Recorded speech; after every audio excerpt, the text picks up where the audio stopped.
Here we go. Nag-survey kami ng 100 Pinoy and the top 6 answers are on the board.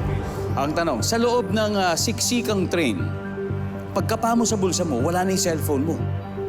Ano ang una mong gagawin? Go! Kim. Siyempre, titignan kung nahulog sa sahig. Yan. Titignan mo, mali mo, nalaglag lang naman pala yung cellphone mo. Nandiyan ba yung survey? Mr. Superman, pwede pa, sa loob ng siksikang train, pagkapa mo sa bulsa, nawala yung cellphone mo, ano kaya ang una mong gagawin? Sisigaw. Ano sisigaw mo?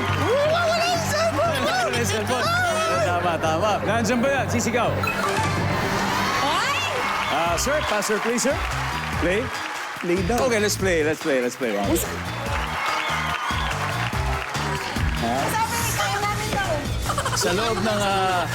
Sa loob ng nagsisiksikan tren, pagkapa mo sa bulsa mo, mawawala yung cellphone. Anong gagawin mo? Hahanapin ko, tatanong ko sa katabi ko, nakita mo yung cellphone ko? Tama naman. Tatanungin ang katabi. Bernadette, sa loob ng siksikan train, pagkapa mo sa bulsa, nawawala yung cellphone, una mong gagawin. I-check ko yung bag ko. Baka naman nasa bag. Check yung bag. Wala pala Ha? Nandiyan ba yan? Nep, sunod-sunod ha? Maybelline, sa loob ng tren, siksikan ha? Pagkapa mo sa bulsa mo, wala na yung cellphone, ano una mong gagawin? Hihingi ng tulong sa gwardya. Re-report. Hindi ka ng tulong sa gwardya. Yes. Survey, nandiyan ba yan? Uy! Nep! Hey, Michael, sa loob ng siksikang tren, pagkapa mo sa bulsa, wala na yung cellphone. Isa na lang to. Anong una mong gagawin? Magpa-pray. Pagpa-pray na lang. Pagdarasal na natin. Nandiyan ba yan, survey? Wala? Shara? Ano ba pwede? Iiyak.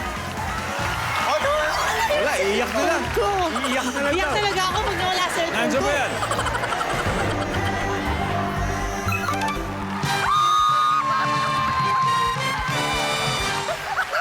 Hinakot agad ng TGIS team. Dahil dyan may 89 na po sila. Pero may 3 rounds pa para humabol ang 90s Team Barkada. You can do it. You can do it, guys. Tayo pa ba?